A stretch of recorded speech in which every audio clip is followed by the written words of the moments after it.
जी भाई साहब, ये आवाज नहीं आ रही इसकी। एक सेकेंड एक सेकेंड एक सेकेंड। इसकी आवाज नहीं आ रही दादा।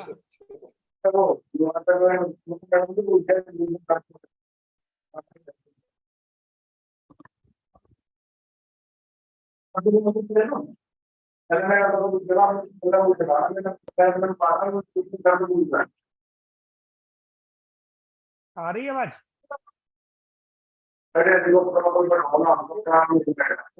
भाई साहब आवाज आ रही है?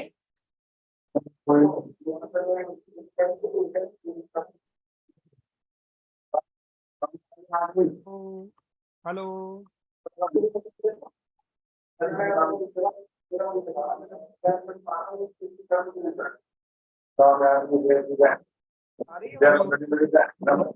जी भाई साहब की आवाज आ रही है, आवाज आ रही है, आवाज आ रही है। आ रही है?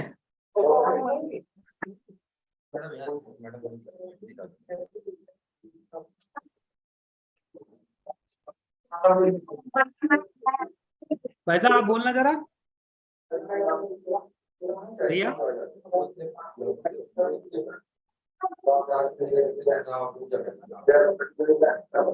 जी भाई साहब की आवाज आ रही है, आवाज आ रही है?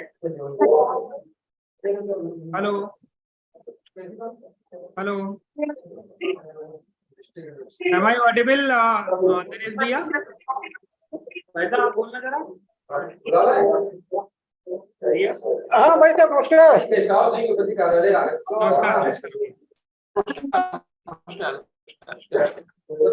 जस्ट बस बस आई आई नहीं आई आई। अच्छा ये कह रहे हैं दादा। Am I audible, जी भाई साहब ऑडिबल है, अच्छे से ऑडिबल है। आपकी आवाज बुलंद है, बुलंद। अच्छा ये स्क्रीन शेयरिंग का देना मुझे।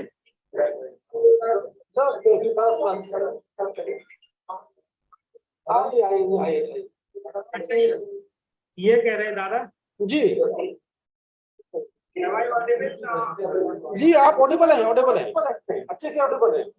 आपकी आवाज बुलंद है, बुलंद।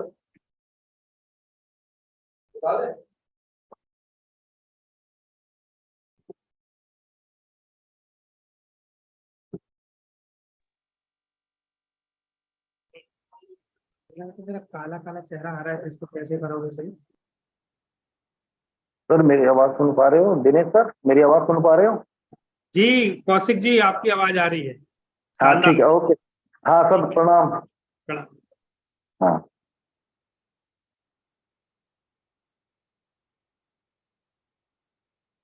एक लाइट बंद करना मुझे।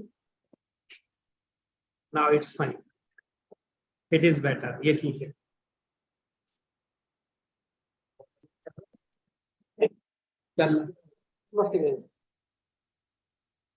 दादा मुझे स्क्रीन को शेयर करने का देना अनुमति दिनेश भैया।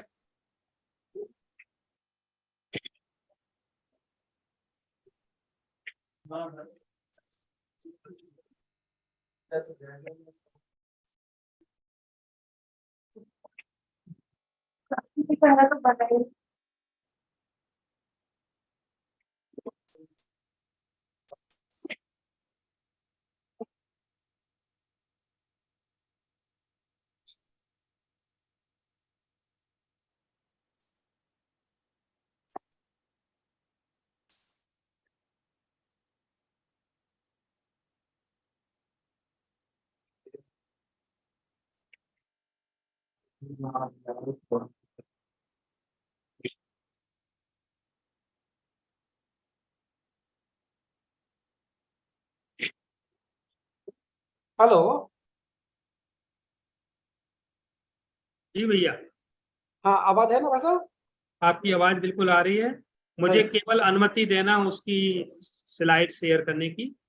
And all set I think. सब अधिकार सुरक्षित है आपके पास।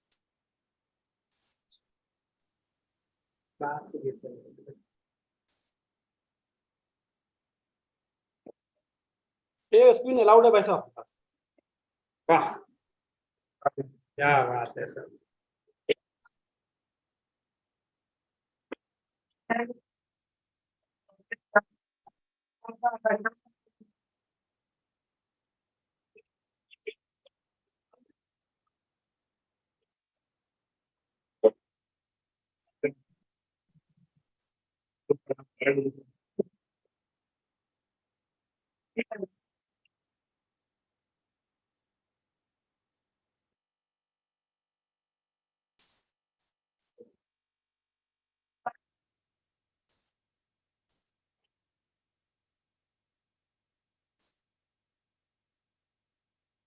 स्क्रीन भाई साहब दिखाई दे रही है? हाँ दिखाई पड़ रही है, विजिबल है, विजिबल। बेटा वरिंदर, जरा रिमोट दो।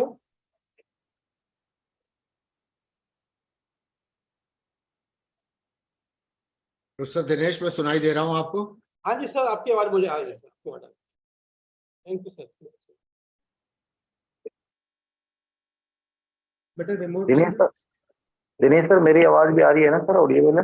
हाँ जी, आपकी सबकी आवाज आ रही है, मेरी भी अभी सबकी आवाज सबको आ रही होगी आवाज। बिल्कुल ठीक है सर, ठीक है सर, ओके सर। जेके प्रोड्यूसर आप आ गए क्या? प्रोफेसर जेके प्रोड्यूसर।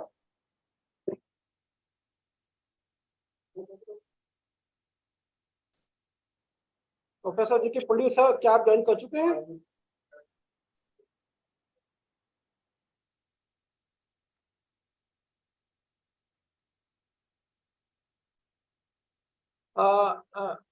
मैं रिक्वेस्ट करता हूँ वाइस चांसलर महोदय से कि मुझे अनुमति दें सर कि मैं स्टार्ट कर सकूं। प्लीज स्टार्ट करें। Thank you sir, thank you sir, thank you sir. सबसे पहले आप सभी का स्वागत है माननीय कुलपति जी, माँ शाकुंभरी विश्वविद्यालय सहारनपुर, शाकुंभरी विश्वविद्यालय सहारनपुर के रजिस्ट्रार महोदय, वहाँ के डिप्टी रजिस्ट्रार महोदय, वहाँ के परीक्षा नियंत्रक साहब, वहाँ का प्रशासनिक अमला पूरा। आज के इस कार्यक्रम में कीनोट स्पीकर मेरे मित्र मेरे अनुज professor Dhiresh Kulshreshtha from Chitkara university Chitkara. आज के इस कार्यक्रम के चीफ गेस्ट प्रोफेसर जे के Pundir, senior professor of sociology as well as pro vice chancellor, farmer pro vice gate लगा चांसलर दीजिए। चौधरी चरण Singh university Meerut, all the delegates, the organizing secretary of this event, Rajiv Kaushik ji, other participants, and the participants who are seeing us online on YouTube. It is a great honor that on behalf of Ma Shakumbhari University, Saharanpur, on behalf of the Vice Chancellor, on behalf of Professor H.S. Singh, I am honored to convene this meeting, to convene this national webinar on the topic G20, India's achievement in socio-economic perspective. We all are very much aware that the chief guest of the day today is Professor Jagdish Pundir.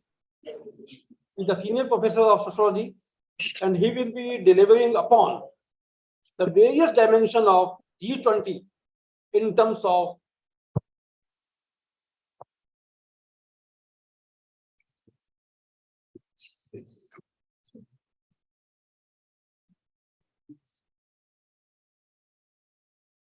Dinesh भैया आपका शायद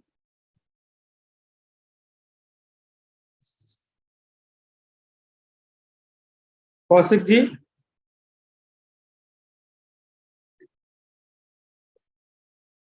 दिनेश भैया शायद disconnect हुए हैं, उनका video stuck है, कुछ लॉग है। सर प्रणाम।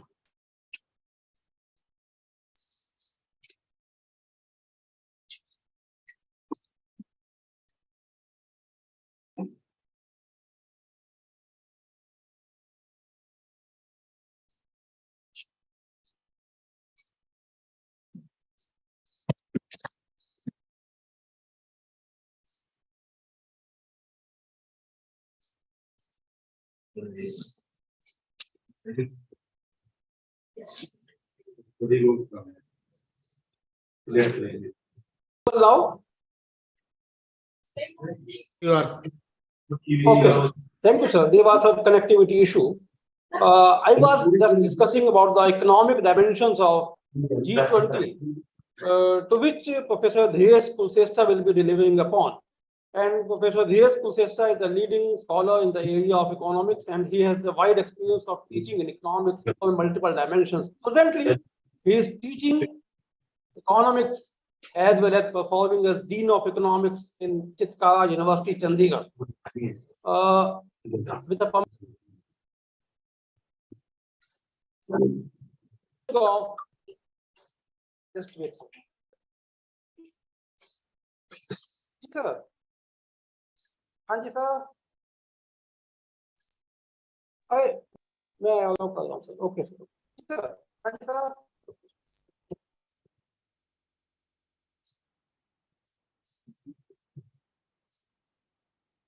Professor Pandit is online basically.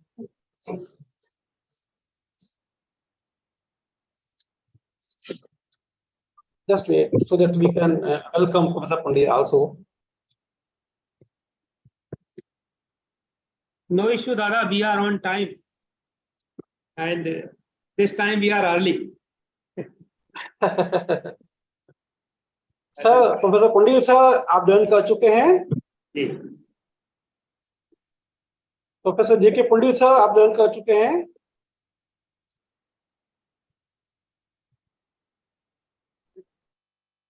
Hello. Yes. Now he is hello. हाँ on ji board. Sir. Sir नमस्कार. Namaskar. Good morning. Good morning sir. Good morning sir. Good morning sir. Very good morning, Nice. Professor Pandit sir. Very good morning to everybody.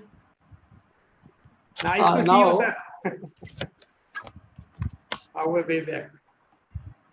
Okay, now I would again repeat some lines. I welcome on behalf of Masha Kumbh University, Saharanpur, on behalf of the Honorable Vice Chancellor, and on behalf of the organizing team, especially Rajiv Kaushik ji, the organizing secretary of the day.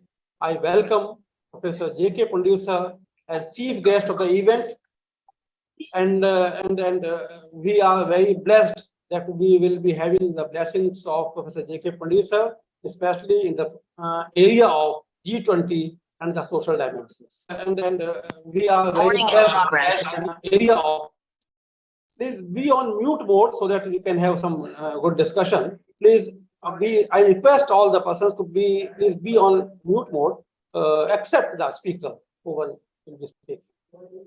I request now, as I have already, please be on mute mode so that we can have some.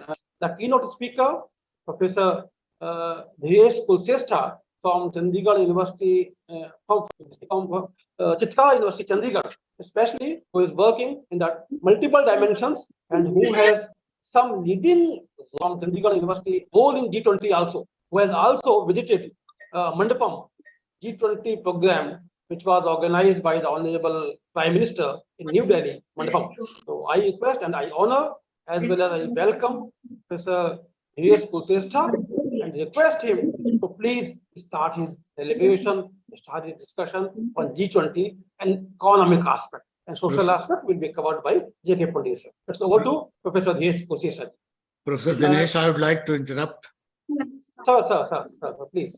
Since visit of Chief Secretary of Uttar Pradesh is scheduled here today, I would like to say a few words to welcome the participants. I'm sorry, sir. Please, sir. Thank you, Professor Dinesh, for extending me an opportunity to be with you this morning. G20 socio-economic perspectives with reference to India is the focal theme of today. At this occasion, I would like to extend my gratitude to the chief guest, Professor J.K. Pandit, my elder brother from CCS University, Meerut. I welcome Dr. Dhyesh Kulsesta as keynote speaker to this webinar. I'm also grateful to Professor Dinesh Kumar and Rajiv Kaushik. As far as this socio-economic perspective is concerned, I would like to say that since dawn of civilization. Everything, I repeat, everything, whatsoever may be the walk of life, may it be organization, may it be our sthapna, may it be arrangement, may it be the achievements, may it be the development, whatsoever is taking place in the society is in favor of the society. This G20 is not exception to this. Right. I'm confident that this webinar will help in creating a platform जहां पे लोग अपनी अनकही भावनाओं को इस G20 के संदर्भ में सादर सबके सामने लाने में सक्षम होंगे। देखिए, मुझे ये कहने में कोई संकोच नहीं है कि वह सोच, वो नेतृत्व और वह देश जो इस G20 की जिसने मेजबानी की है तो अकेला, था अकेला, रहेगा अकेला, मगर मुझे एक छोटा सा शेर कह के मैं अपनी बात समाप्त कर दूंगा। हम अकेले ही चले थे जानिबे मंजिल, मगर लोग मिलते ही गए, कारवां बन गया। मुझे लगता है कि ये प्लेटफार्म जो वेबिनार के फॉर्म में संभवतः ये पहला इस तरह का प्लेटफार्म है जिसमें G20 के संदर्भ में उसके सोशियो इकोनॉमिक प्रभाव जो हमारे देश के परिप्रेक्ष्य में पड़ेंगे और जिसे बाद में पूरी दुनिया एक्सेप्ट करेगी, ये पहला वेबिनार। इस अवसर पर मैं अपने चीफ गेस्ट का, कीनोट स्पीकर का और तमाम प्रतिभागियों का जो सुदूर क्षेत्र से जुड़े हुए हैं उन सबका स्वागत करता हूं। मैं मेरी अपनी ओर से और मां शाकुंभरी की ओर से, मां शाकुंभरी विश्वविद्यालय की ओर से, और मुझे विश्वास है कि ये वाइब्रेंट सेशन जो आज ऑर्गेनाइज किया जा रहा है राजीव कौशिक और प्रोफेसर दिनेश कुमार के द्वारा, ये आप सबको इस विषय को समझने में, इस विषय को लोगों तक पहुंचाने में सक्षम होगा। इन्हीं शब्दों के साथ मैं अपनी बात समाप्त करता हूं। धन्यवाद। मैं क्षमा चाहता हूं, मुझे जाना होगा। Thank you, sir, for your words of blessings, and your words will definitely serve the purpose of the day, purpose of the webinar. Now, I would be requesting to Professor Dinesh Kusista to please start his deliberation. Thank you, Professor Dinesh Kumar sir, and thank you, Honorable Vice Chancellor sir. It is my immense pleasure to be here to present myself on the position of keynote speaker. A very vibrant topic, the national webinar on G20, India's achievements in socio-economic perspectives, organized by a very new university, Ma Saharanpur University, Saharanpur. Before coming to my presentation, I must say formal thanks to the organizing committee of the events.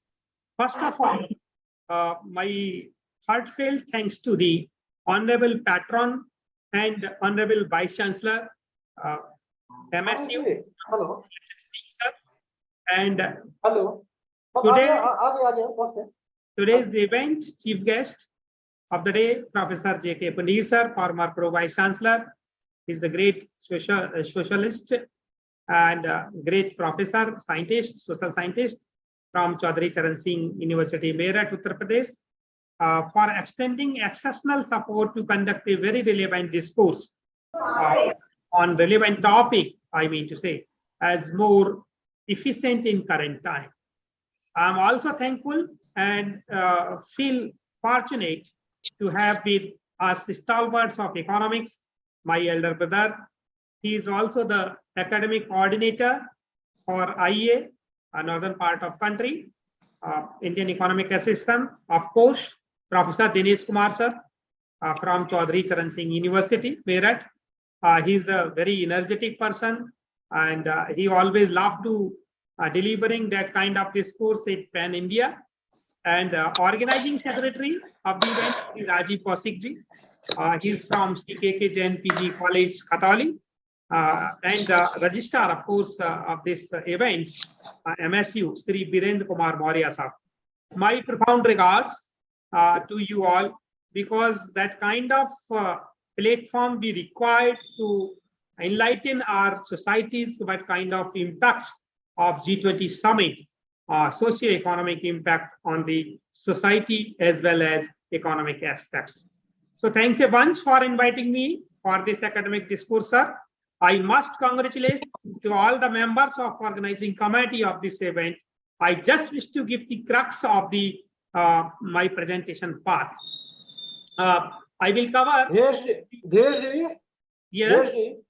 you can speak in Hindi also. Okay. So I will use as per your instructions and directions and your order. Why? Because you are not only the organizing events and organizers, but you are also my elder brother. So I will use Hindi English mix. No issue. So मैं अपनी बात को यहाँ पर रखूंगा और वो बात ये है कि सबसे पहले हम लोग ये जानेंगे कि ग्लोबल जो ग्रोथ है और इंडियन इकोनॉमी है, करंट सिनेरियो में हम लोग कहां पर हैं। G20 के आउटकम्स जो बड़ी बड़ी जो संस्थाएं हैं पूरी विश्व भर में, जैसे IMF है, वर्ल्ड बैंक है, वो क्या प्रेडिक्शंस कर रहे हैं कि G20 कहां लेके जाएगा। So why because we all are economist, so without data I will not discuss anything. Data के साथ हम लोग बात करेंगे और किस तरीके के फैक्ट्स हैं और फ्यूचर चैलेंजेस हैं, इन पर मैं बात करूंगा। सबसे पहले मैं अपनी बात शुरू करने से पहले ऑडियंस से ये कहना चाहूंगा कि हमें ये समझना पड़ेगा कि जो G20 का मूल भाव है, ये जो इसका मूल तत्व है, वो आया कहां से। आपने देखा होगा उसका जो थीम है उसमें लिखा है वसुधैव कुटुंबकम। अब वसुधैव कुटुंबकम का जो मूल है वो हमारे यहाँ प्राचीन भारतीय ग्रंथ महाउपनिषद और हितोपदेश से आया है।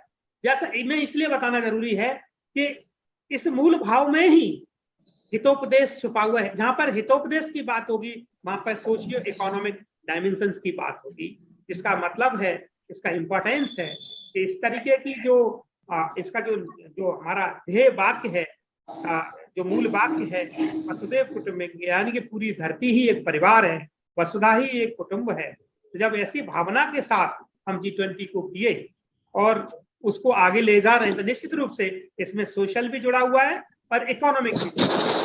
वैश्विक एकता, करुणा और सहयोग को बढ़ावा देता है और इसीलिए वो कहता है कि the world is one family. G20 का जो थीम है उसमें आता है one earth, one family, one future. And ये जो विषय है वो इस वक्त बिल्कुल यथार्थ है, बिल्कुल आप देख सकते हैं कि बिल्कुल चरितार्थ करता है इस बात को, जहां पर कि वर्ल्ड में, दुनिया में यूक्रेन और रसिया का जो वार हो रहा है, किस तरीके से लोग एक दूसरे को सोशली बुचर, जिसको कहूंगा मैं एक वर्ड यहाँ पर बना रखा है, उसको लोग वहां से अपनी जान बचा करके भाग रहे हैं और खाद्यान्नों की स्थिति, जंतुओं की स्थिति, ग्लोबल वार्मिंग और ग्लोबल बॉइलिंग की बात कर रहे हैं। ऐसी स्थिति में G20 की इस थीम के साथ काम करना, जो थीम ये कहती है कि one earth, one family, one future पर हम डिपेंड करते हैं, तब ऐसी स्थिति में हमें ये सोचना पड़ता है कि इसका जो इम्पैक्ट है, इसका जो पॉजिटिव जो डायमेंशंस हैं, स्पेसिफिकली सोशल पर और स्पेसिफिकली आपका इकोनॉमिक्स पर, उन पर हम लोग चर्चा करने के लिए आज यहाँ एकत्रित हैं। मैं अपनी बात को आगे बढ़ाते हुए मैं ऑर्गेनाइजर से ये जानना चाहूंगा कि क्या मेरी ये स्लाइड्स दिख रही है? अगर दिख रही है, दिख रही है। मैं यहाँ पर ये जोर दे के कहना चाहूंगा कि जिस तरीके से मुझे जो आदेश प्राप्त हुआ कि G20 India's achievements in socio economic, so I will cover economic perspective here. As I told you कि मुझे हिंदी इंग्लिश दोनों में बोलना है। ग्लोबल ग्रोथ पे बात करेंगे, इंडियन इकोनॉमी किस कंडीशन से गुजर रही है, G20 के आउटकम्स क्या होंगे, प्रेडिक्शंस क्या होंगे, उसके फ्यूचर चैलेंज पे बात करते हैं। तो एक छोटा एक नजर मार लेते हैं सरसरी कि आखिर हमारी भारतीय अर्थव्यवस्था की स्थिति इस वक्त क्या है। Track to grow by 7% in the financial year, we can say 23, and ongoing global headwinds caused by the external factors like post-pandemic, सबसे ज्यादा मतलब जिसको कहेंगे उभरती हुई अर्थव्यवस्था है, जबकि इसके साथ साथ सप्लाई चेन डिस्ट्रप्शंस हुए हैं, रसा यूक्रेन वार के कारण, कॉन्फ्लिक्ट के कारण, और दूसरा जो डेवलप्ड इकोनॉमीज हैं, जो आपने देखा होगा कि पूरी दुनिया में वर्ल्ड इकोनॉमिक डिसऑर्डर जो हो रहा है, आप देख रहे हैं अभी वर्तमान में, अगर एशिया की बात करें, साउथ एशिया में जाएं तो हमारे साथ पाकिस्तान की क्या स्थिति है, श्रीलंका की क्या स्थिति है, चाइना कहाँ जा रहा है, चाइना के डायमेंशंस बदल रहे हैं। तो दिनों दिन वर्ल्ड इकोनॉमिक डिसऑर्डर बदल रहा है, परिवर्तित हो रहा है, एक दिशा से दूसरी दिशा की ओर जा रहा है। और उसका कारण मैंने जैसा कि आपको बताया कि एक तो रसिया का और यूक्रेन का जो कॉन्फ्लिक्ट है, जो वॉर है, जो कभी कभी हम लोग न्यूज में सुनते हैं कि थर्ड वर्ल्ड वॉर में कन्वर्ट हो जाएगा। It is like as a third world war. दुनिया दो पार्ट में बढ़ चुकी है, आप देखते होंगे, आप समझते होंगे, जो पॉलिटिकल साइंस के विद्यार्थी, जो सोशल साइंस के विद्यार्थी हैं या जो इकोनॉमिक्स को समझने का प्रयास करते हैं, वो देखते हैं कि हम लोग किस तरीके से डिप्लोमेटिक तरीके से हम लोगों ने अभी जो G20 में हमारा जो प्रस्ताव पारित हुआ और जो हमने लास्ट में अपना डिक्लेरेशन दिया, उसमें किस तरीके से डिप्लोमेटिक वे में हमने सभी राष्ट्रों को एक साथ करके, चाइना को भी साथ करके, रसिया को भी साथ के, और सबसे बड़ी ताकत, सबसे बड़ी अर्थव्यवस्था $21 ट्रिलियन के साथ, जो US डॉलर के साथ में जो अर्थव्यवस्था है हमारे विश्व की, अमेरिका की, उसको भी साधा, और ना सिर्फ साधा, जॉइंट हमने जो है ना उसका डिक्लेरेशन दिया। ये अपने इतिहास में ये चीजें दर्ज हैं, और ये डिप्लोमेटिक का एक जो है ना बहुत जीता जागता उदाहरण है अपने आप।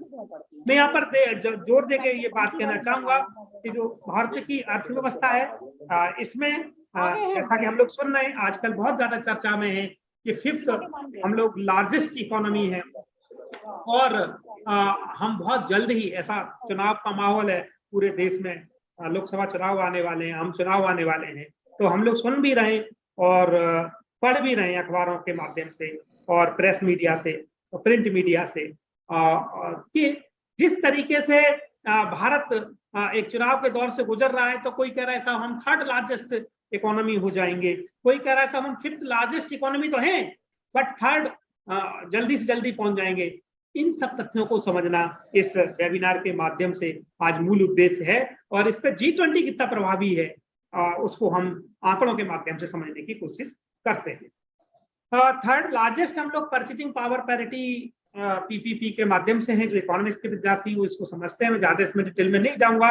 GDP के बेस पर हम लोग 5th लार्जेस्ट इकोनॉमी है, और पूरी दुनिया में इंडिया का जो रैंक है 139 है, नॉमिनल GDP और 118 है PPP के आधार पर। अब प्रश्न ये है कि जो भारत की अर्थव्यवस्था है वो 3 डिफरेंट पार्ट्स में बटी हुई है, उसका कंट्रीब्यूशन GDP में कितना कितना कितना आ रहा है, इसके बिहाफ पर तो सर्विस सेक्टर्स का जो कंट्रीब्यूशन है इस वक्त तो 54.3% के आसपास आता है। ये वेरी कर रहा है, कभी कभी 54 है तो वो सबसे हाईएस्ट सर्विसेज का है, तो कभी 55 है, कभी 56 है, तो 54.3% के आसपास आ रहा है सर्विस सेक्टर्स का। और अगर मैं सेकंड वाले पे जाऊं, जिसको हम लोग इंडस्ट्री कहेंगे, तो इंडस्ट्री का 29.6% है, और एग्रीकल्चर का जो कंट्रीब्यूशन है, my dear friends, my dear audience, वो 14% है। मैं यहाँ जोर दे के ये कहना चाहूंगा कि जिस देश की अर्थव्यवस्था, जिस देश का प्राइमरी सोर्स का जो लाइवलीहुड है वो लगभग 53% आजकल, पहले जब हम लोग आजाद हुए थे, जब स्वतंत्र हुए थे और भारत जब आजाद हुआ, तो हम लोग लगभग 70% एग्रीकल्चर और एग्रीकल्चरल अलाइड सेक्टर्स पे डिपेंड थे। आज हम लोगों का जो डिपेंडेंसी है वो लगभग जो है ना रूरल बेस्ड इकोनॉमी पे 53% पॉपुलेशन के का जा रहा है। और ऐसे हालत में जो कंट्रीब्यूशन है, ये 3 जो दिख रहे होंगे आपको, सर्विसेज 54.3, इंडस्ट्री 29.6, एग्रीकल्चर 14.65%। आप समझ सकते हैं कि भारत को अगर विकसित राष्ट्र बनना है, या कोई कैलकुलेशन, कोई बहुत ज्यादा रॉकेट साइंस की जरूरत नहीं है, कि जो कंट्रीब्यूशन है GDP में, उससे अपने आप में क्लियर हो जाता है कि भारत एक को विकसित होने के लिए यहाँ पर एग्रीकल्चर और एग्रीकल्चर अलाइड सेक्टर्स पर ध्यान देने की बहुत जरूरत है। तभी भारत की अर्थव्यवस्था एक मूल रूप से जो विकसित अर्थव्यवस्था हो पाएगी। ये मैं बिल्कुल क्लियरली बिना किसी मतलब संकोच के ये बात मैं कह रहा हूँ। Excuse me, sir. हम लोग ये जानने का, यस मैम कुछ कहना चाह रहे हैं Richa ma'am? Yes. Sir, your slides are not moved. My slides are not moved. Sir, Yes. only first slide visible. Okay, just a minute. Why?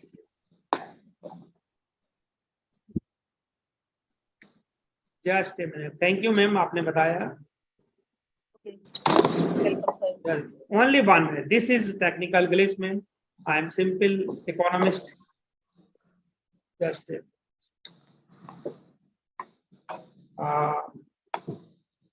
now it is. Let me know. This is Yes, sir. Yes, sir. okay. Thank you, Richa, ma'am. Once again, I discussed these things. I was on these slides. This one, what kind of Indian economy structures we have, और किस तरीके से percentage जा रहा है, कहाँ हम लोग एग्जिस्ट कर रहे हैं, कितना हम लोगों में अभी और करने की जरूरत है, और कितनी हम लोगों की स्थितियां हैं. तो मैं ये बात कर रहा था कि मैं उम्मीद कर रहा हूं कि सभी को दिख रहा होगा ये चीज. सर्विसेज सेक्टर्स का जो कंट्रीब्यूशन है वो 54.3 सबसे हाईएस्ट, इंडस्ट्री का 29.6, और ये तब है जब भारत अमृतकाल मना रहा है, और ये तब है जब भारत की 53% से ज्यादा पॉपुलेशन एग्रीकल्चरल और एग्रीकल्चरल अलाइड सेक्टर्स पे डिपेंड कर रही है. मैं यहाँ पर जोर दे करके कहना चाहूंगा कि ये जो सेक्टर है, जो ग्रामीण अर्थव्यवस्था जिसको कहेंगे आप, या जिसको कहेंगे कृषि आधारित ग्राम उद्योग जिसको कहेंगे, इनको विकास करने की जरूरत है, इनको विकसित करने की जरूरत है. और इसीलिए G20 में आपने देखा होगा कि इसको एक अलग से स्थान दिया गया है, और उस पर चर्चा की गई है. मूल भाव यह है कि इस पाई चार्ट के माध्यम से कि ये सेक्टर है इकोनॉमी का, ये पाई चार्ट है जो आपके सामने है, और इसमें ये दिख रहा है कि कंस्ट्रक्शन से 11%, ट्रेड से 9%, इसमें परसेंटेज देखें, और सबसे बड़ा जो पार्ट दिख रहा है वो एग्रीकल्चर सेक्टर का दिख रहा है. यानी कि एग्रीकल्चर 100% में से 53% सेक्टर एग्रीकल्चर का है जो एम्प्लॉयमेंट प्रदान करता है पूरे उसमें. हम समझ सकते हैं कि इसकी इंपॉर्टेंस भारतीय अर्थव्यवस्था में agriculture and agricultural allied sectors की कितनी है और कितना इंपॉर्टेंट है. ये खास तौर पे मैं ऑडियंस से कहना चाहूंगा कि किस तरीके से हमारा जो भारतीय अर्थव्यवस्था में इसका महत्व है, इसकी चर्चा यहाँ पर मैंने इन आंकड़ों के माध्यम से समझाने की कोशिश की, बताने की कोशिश की. मैं बहुत जल्दी ही मतलब टच करूंगा कि प्री कोविड इकोनॉमी में हम कहाँ थे, कोविड के टाइम पहले हमारी क्या स्थिति थी, कोविड के ड्यूरेशन हम लोग क्या थे, और उसके बाद G20 की इंडिया की जो प्रेसिडेंसी है उसके इकोनॉमिक डायमेंशंस को समझेंगे. देखिए, आपको याद होगा जब कोविड आया था, तो कोविड में हम लोगों की जो इकोनॉमी का हाल था वो क्या था, उससे पहले क्या था, ये समझने की कोशिश करेंगे. पैंडेमिक से पहले 2018-19 में Q4 में जो इकोनॉमिक्स के विद्यार्थी हैं वो जानते हैं कि एक साल में 4 क्वार्टर है, Q1, Q2, Q3, Q4. Q4 financial year 2018-19 में जो 8% की ग्रोथ से हमारी इकोनॉमी चल रही थी, वो 2020 में Q2 में, Q2 बोले तो Q1 था अप्रैल, मई और आपका जून, और जुलाई, अगस्त और सितंबर. तो आपको याद होगा मार्च में पहला अटैक हुआ, 24 मार्च के आसपास लॉकडाउन लगा था, और प्री कोविड जो कोविड के ड्यूरेशन में जो इम्पैक्ट आया, और वो क्या आया कि जो 8% की गति से अर्थव्यवस्था बढ़ रही थी, जो एक अच्छी स्थिति में चल रही थी 2018 में Q4 में, वो गिर करके 4.5% रह गई. तो आप समझते हैं कि जहां विश्व की अर्थव्यवस्थाएं, सारी बड़ी बड़ी अर्थव्यवस्थाएं इस दौर से गुजर रही हैं, इस स्थिति से निपट रही हैं कि किस तरीके से मतलब जो है ना, कोविड ने पूरी विश्व की अर्थव्यवस्था को हिट किया है और डाउन किया है, डाउनफॉल आया है. तो वहां पर भारत की अर्थव्यवस्था अभी भी बहुत सुदृढ़ है, और हम लोग ये कह रहे हैं, और विश्व की बड़ी बड़ी संस्थाएं कह रही हैं, तो छोटा मोटा व्यक्ति नहीं कह रहा है, IMF का प्रोजेक्शन है, और वो कह रहे हैं कि हम 2027-28 तक दुनिया की 3rd लार्जेस्ट अर्थव्यवस्था बन जाएंगे हित से. तो समझना पड़ेगा कि आखिर क्यों ऐसा कहा जा रहा है और क्यों ऐसी बात की जा रही है. मैं यहाँ पर just a minute next slide पे जाऊंगा. देखिए, world economy was grappling with Covid, as I discussed कि किस तरीके से कोविड का इम्पैक्ट आया, तो एडवांस इकोनॉमीज की बात की, और फरवरी 2022 में giving another joint to world economy, जब रसिया यूक्रेन का कॉन्फ्लिक्ट हुआ, आपको याद होगा 2022 फरवरी से लेके 23 चल रहा है, और अभी हम लोग अक्टूबर में आ चुके हैं, अभी भी वॉर चल रहा है। इसके लॉसेस कितने होंगे, ना सिर्फ इकोनॉमिक, सोशल, आप इन्वायरमेंटल, भूगोल वाला पड़ेगा, जो पूरा मतलब पूरे विश्व में एक नई तरीके की वर्ल्ड इकोनॉमी ने जन्म लिया, और फरवरी 2022 के बाद दुनिया एक डिफरेंट काइंड ऑफ उसमें अपने आप को देखती है। दी कमोडिटी प्राइसेस शूट अप, हम लोग जानते हैं कि खाद्यान्न का जो इंपोर्ट्स है सबसे ज्यादा यूक्रेन और रसा से, रसा हमको पूरी यूरोप को जो है ना ये देता था, क्या बोलते हैं, एनर्जी क्राइसिस आया है, तो प्राइसेस शूट अप हुआ। आपको पता है कि एनर्जी क्राइसिस होने से, एनर्जी के कमी होने से, मैं बात कर रहा हूँ क्रूड ऑयल्स की, सीधा सीधा प्रभाव हमारी कमोडिटीज पर पड़ता है और उससे महंगाई बढ़ती है, और ये वर्ल्ड में पूरी दुनिया में इन्फ्लेशन इस वक्त जो है ना हाई है।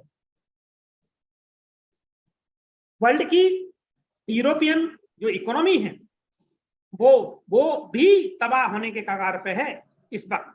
तो ग्लोबल सप्लाई चेन्स भी इंपैक्टेड हुए, डाउनफॉल हुआ, इकोनॉमी स्लो डाउन हुई, और अगर मैं आपको समझाने का कोशिश करूं इस प्रोजेक्शंस के माध्यम से, ये आईएमएफ का प्रोजेक्शन है, इंटरनेशनल मॉनेटरी फंड का 2021, 22 और 23 का, क्योंकि मुझे कहा गया है कि India's achievements in socio and economic, so I am talking about economic perspective here, तो तब आपको क्लियर होगा कि G20 की इंपॉर्टेंस यहाँ कितनी है। तो ग्लोबल इकोनॉमी जो हमें दिख रही है, ये 2021 को हम रेड कलर से यहाँ पर दिखा रहे हैं, ग्रीन कलर से हम लोग 2022 को रिप्रेजेंट कर रहे हैं, 2023 को रिप्रेजेंट कर रहे हैं यहाँ पर हम ब्लू कलर से। तो जो ग्लोबल इकोनॉमी है वो आप देख रहे हैं किस तरीके से 21 से लेके और 23 तक डाउनफॉल हुआ है, 6% से 3.2%, और now it is 2.7%। You can understand कि किस तरीके का जो वर्ल्ड इकोनॉमिक डिसऑर्डर जिसको मैं कह रहा था शुरू में, वो हो रहा है। इसके माध्यम से हम देख पा रहे हैं कि ग्लोबल इकोनॉमी जो 6% पे थी सन 2021 में, 2 साल पहले, और 2022 में वो 3.2 आती है, 2007। ये इम्पैक्ट है कोविड का इम्पैक्ट। दूसरा आपने देखा ये क्या नाम है इसका, रसिया एंड यूक्रेन का वॉर कॉन्फ्लिक्ट, उसके बाद चाइना ने जिस तरीके से कर्जे बांटे और एशिया के अंदर, साउथ एशिया के अंदर श्रीलंका की इकोनॉमी किया, बांग्लादेश की इकोनॉमी को डाउन किया, पाकिस्तान की इकोनॉमी तबाह होने के कगार पे, ये आपको इस प्रोजेक्शंस में आईएमएफ में दिख रहा है, ये सोर्सेस वहां से लिया है।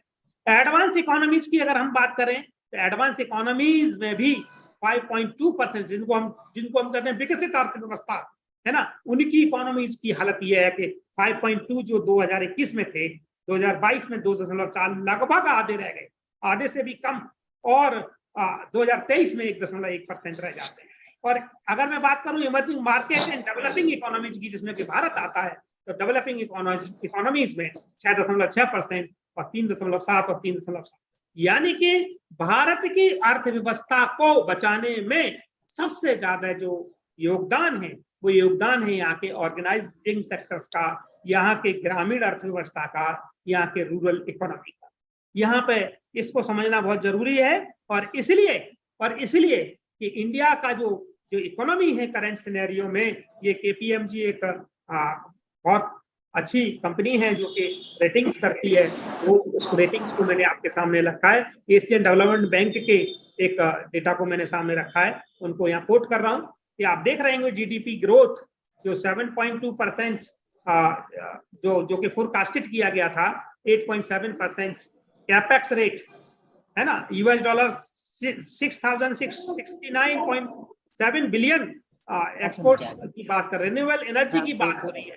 तो एडीबी से रिपोर्ट से वो क्या दिखा रही है, क्या कर सकती है, पीएलआई स्कीम्स कहां ले जा रही है। I appeal all my dear Sachin, please mute yourself, please listen carefully, and if you have any questions and queries you can ask at the end of the session. Definitely I welcome to all of you here. So GDP growth की बात करें तो 2022 में 6.8% से India 6.4 आया, और 2024 में देखिए, समझिए जरा, इस बात को समझने की जरूरत है कि वर्ल्ड इकोनॉमी डिसऑर्डर कहां जा रहा है और भारत की अर्थव्यवस्था कहां जा रही है। 2022 में हम लोग 6.8 थे 23 में, जबकि हिट किया किसने वर्ल्ड इकोनॉमी में, यूक्रेन और रसिया। बहुत बड़ा चेंज है, इसके बहुत बड़े दुष्परिणाम होंगे। बहुत बड़े बड़े समाजशास्त्री, बहुत बड़े बड़े जो अर्थशास्त्री हैं, इनको अध्ययन कर रहे हैं, बड़ी बड़ी संस्थाएं इस पे प्रोजेक्शंस कर रही हैं, जिसमें कि हमारे सामने ये दिखता है कि भारत किस गति से, भारत की अर्थव्यवस्था एक दिशा में एक अनवरत रूप से बढ़ रही है। 6.8%, 6.4%, 6.7%। और यही कारण है कि भारत की और एशियन डेवलपमेंट बैंक की रिपोर्ट, और यही कारण है कि भारत की अर्थव्यवस्था को पूरे विश्व के जो दिग्गज है, स्टालवर्ट्स हैं, वो क्या कह रहे हैं कि निश्चित ही हम लोग, भारत जो है ना, बहुत जल्दी इस दुनिया की तीसरी अर्थव्यवस्था बन जाएगा। तो वो कैसे बनेगा, हम उसको समझने का प्रयास कर रहे हैं। इंडिया का जो इकोनॉमी है वो गोल्डी लॉक्स में, इसको मैंने टर्म यूज किया, गोल्डी लॉक्स पीरियड, है ना, not to good not bad either, क्योंकि हम इस बात को भी समझने का प्रयास करें कि भारत की जिस तरीके की अर्थव्यवस्था बढ़ रही है, उसके साथ साथ हम आज विश्व के सबसे बड़े जनसंख्या वाले राष्ट्र बन चुके हैं। 140 करोड़ क्रॉस कर रहे हैं। और जब मैं जनसंख्या की बात करता हूं, तो आप समझ सकते हैं कि जब जनसंख्या बढ़ती है तो एक ही पॉजिटिव साइन लाती है, वो पॉजिटिव ये है कि हमारा HR कैपिटल, हमारे लेबर बढ़ता है। But at the same time, क्या केवल जनसंख्या बढ़ने से लेबर बढ़ेगा? क्या केवल जनसंख्या बढ़ने से उसको रोजगार मिलेगा? उसको स्किल्स की भी नीड होगी, उसको पढ़ने की भी जरूरत है, उसको उस तरीके के रोजगार योग्य बनाने की भी जरूरत है। तो एक चैलेंज भी लेके आ रहे हैं। साथ में उन्हें खाद्यान्न की जरूरत है, शिक्षा के साधनों की जरूरत है, साथ में उनको रहने के लिविंग स्टैंडर्ड्स की जरूरत है, जिसको हम पर कैपिटा इनकम कहते हैं, इनकम क्रंच की बात करते हैं। तो यहाँ समझना पड़ेगा हमें कि जिस तरीके से हम केवल ये बात कह रहे हैं कि हमारे यहाँ पर बहुत अच्छा पॉजिटिव माहौल है, बहुत अच्छा यहाँ पर भारत के अंदर जो है ना, जो युवा वर्ग है वो 55 पॉइंट से ज्यादा एवब जा रहा है। और यही कारण है कि पूरी दुनिया भारत की तरफ लेबर के लिए देख रही है। लेबर एक प्रोडक्शन का एक फंक्शन है, एक फैक्टर है, की is the function of land, labour and capital. तो बगैर लेबर के हम प्रोडक्शन की कल्पना नहीं कर सकते हैं। अर्थशास्त्र के विद्यार्थी होने के नाते ये हम जानते हैं, ये हम समझते हैं, और इसको बखूबी हम जानते हैं कि लेबर का क्या रोल है। लेकिन केवल जनसंख्या होने से हम उसको प्रोडक्टिविटी लाइक बना पाएंगे, ये एक बहुत बड़ा चैलेंज भी साथ के साथ हमारे साथ आ रहा है।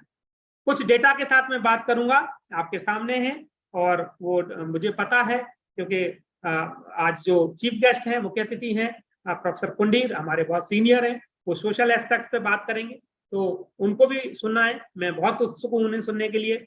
लेकिन कुछ डेटा के साथ अपनी बात को मैं समाप्त करूंगा कि सेंट्रल बैंक्स, जो दुनिया के सेंट्रल बैंक्स हैं, वो किस तरीके से प्रोजेक्शंस कर रहे हैं। अगर हम बड़े बड़े बैंक्स की बात करें, US federal reserve, European central bank, bank of England, their projections, the policy rates have been raised by 1440 bps within a span of 18 months.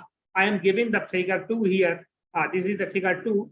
These are some data for your sake of information. I collected this data, very renowned sources, Deloitte, for your purposes, कि किस तरीके से मार्च 2022 में US का जो federal reserve bank, Bharat का reserve bank of India है, European central में, वर्ल्ड इकोनॉमी को समझेंगे, फिर हम G20 की महत्वता को समझेंगे संक्षिप्त में कि किस तरीके से इंपैक्ट कर रही है, बैंक ऑफ इंग्लैंड कहाँ ले जा रहा है, और रिजर्व बैंक ऑफ इंडिया क्या बात कर रही है। इन तीन चार बैंक्स का मैंने जो यहाँ पर एक चार्ट आप लोगों के सामने रखा है कि इस तरीके की हाइक्स है। लेटेस्ट इन्फ्लेशन हम लोग बात कर रहे हैं, चुनाव में हम लोग कहते हैं भाई इन्फ्लेशन भारत में ही ज्यादा है, तो आप देख सकते हैं अमेरिका का 3% का इन्फ्लेशन है। सेंट्रल बैंक यूरोपियन में देखेंगे 5.5 है। इंग्लैंड में अगर इन्फ्लेशन की बात करेंगे लगभग 8% है, 7.9%। रिजर्व बैंक ऑफ इंडिया ने जो प्रोजेक्शंस दिया है, जो रिजल्ट दिए हैं लेटेस्ट इन्फ्लेशन के मई 2022 से, वो दिखता है 4.8% है। यानी कि इस महंगाई या इन्फ्लेशन की समस्या से सिर्फ भारत नहीं जूझ रहा है, इस समस्या से वसुधैव कुटुंबकम क्यों कह रहे हैं, वन अर्थ वन फैमिली या वन फ्यूचर की बात क्यों कर रहे हैं कि भाई लड़ने से समाधान नहीं होगा। और कई जगह, कई मंचों में, G20 के मंच पे भी हमारे माननीय प्रधानमंत्री महोदय ने, हमारे पॉलिसी मेकर्स ने ये कहा कि अब बहुत हो गया यार, फरवरी 2022 से आप फाइट कर रहे हो, कभी ना कभी एंड तो करोगे तो टेबल पे आना ही पड़ेगा। इसके इम्पैक्ट कितने खतरनाक हैं, दुनिया इसका बैन कर रही है, हम सब इसको देख रहे हैं और इससे जूझ भी रहे हैं। जरा इसको समझिए कि G20 को हम कैसे समझेंगे, जरा इस डेटा को जरा समझने का प्रयास करिए। G20 provides India the world fifth largest economy, as I told you, 5वें नंबर की, a great opportunity to shape the global agenda at a time of increasing polarizations and escalations of geopolitical tensions. I tell, what is the meaning of geopolitical?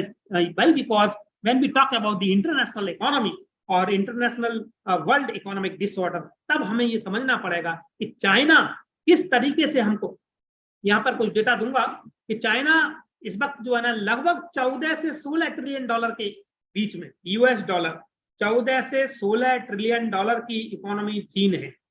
21 trillion dollar, 21 से 22-23 trillion dollar की economy, मतलब flexible इतने से project कर रही है US की। उसके बाद अगर हम बात करें कि भारत कहां एग्जिस्ट करता है, तो हम 2.8 ट्रिलियन डॉलर की इकोनॉमी है, जो अब 3.5 के आसपास हम पहुंच गए। अब हम कहने लगे कि हम 5वें नंबर की अर्थव्यवस्था बन गए, हम 3रे नंबर की बनेंगे तो हमें जापान को भी क्रॉस करना पड़ेगा, हमें वहां जाना पड़ेगा। और जब क्रॉस करेंगे तब हमें क्या करना पड़ेगा, हमें इन जो डेटाज के साथ हम बात कर रहे हैं, socio economic transformation, promoting inclusive growth and financial inclusion पर बात करनी होगी। अब जरा इसको समझिए कि G20 किन किन को रिप्रेजेंट करती है, क्यों G20 का महत्व है। अराउंड पूरी दुनिया की 85% वर्ल्ड जीडीपी, पूरी दुनिया में 100% में से 85% जो जीडीपी है ग्लोबल, जिसको GWP बोलते हैं, ग्रॉस वर्ल्ड प्रोडक्ट, इस पर डिपेंड कर। 75%, 75% इंटरनेशनल ट्रेड G20 और G20 आधारित देशों से आता है। 2/3, 2/3 दुनिया की पॉपुलेशन, अब दुनिया की कितनी पॉपुलेशन है, 800 करोड़। 800 करोड़ में से 2/3 अगर निकालें तो 534 करोड़, 534 करोड़ लोग, जनसंख्या आप समझ सकते हैं इस G20 से प्रभावित होती है। तो सोशियो इकोनॉमी, मैं तो साधुवाद देना चाहूंगा मां शाकुंभरी देवी को, कितना मतलब बहुत ही सराहनीय प्रयास है।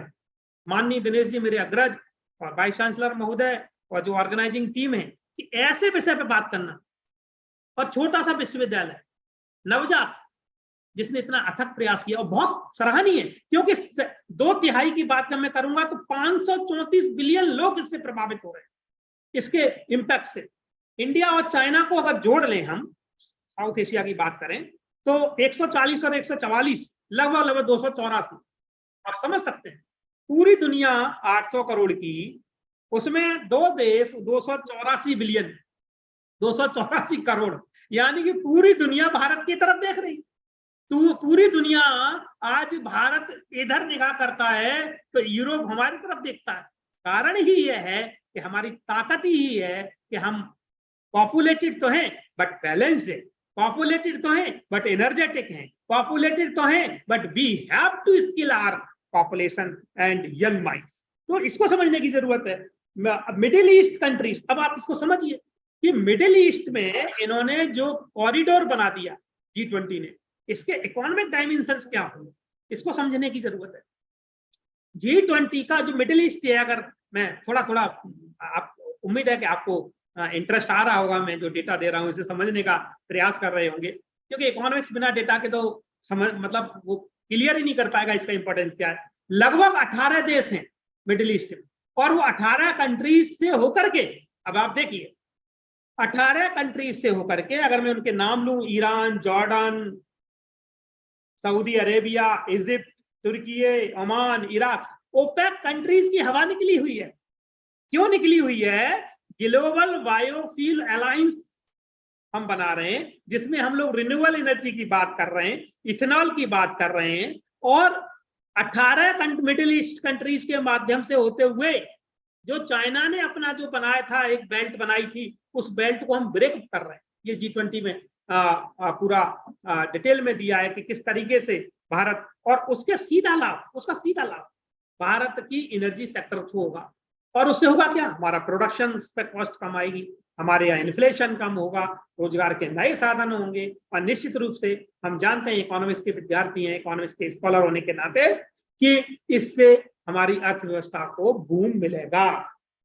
और 60% ऑफ वर्ल्ड लैंड एरिया, अब आप इसको समझ लीजिए, पूरी दुनिया का जो एरिया है, जो क्षेत्रफल है, वो 36.8 बिलियन एकड़ है, और उसका 60% निकाल लीजिए, 3,680 करोड़ एकड़ का 2,208 एकड़ लैंड जो हमारी है, वो कैसी है, वो लैंड को प्रभावित करेगा। क्या प्रभावित करेगा? G20, जहां के देश इसमें सम्मिलित हैं। सबसे बड़ी अगर G20 की मैं यहाँ इंपॉर्टेंस देना चाहूं और कुछ चंद शब्दों में कहना चाहूं, तो global biofuels alliance is the biggest flagship steps which is given by the India's presidency. Number 1।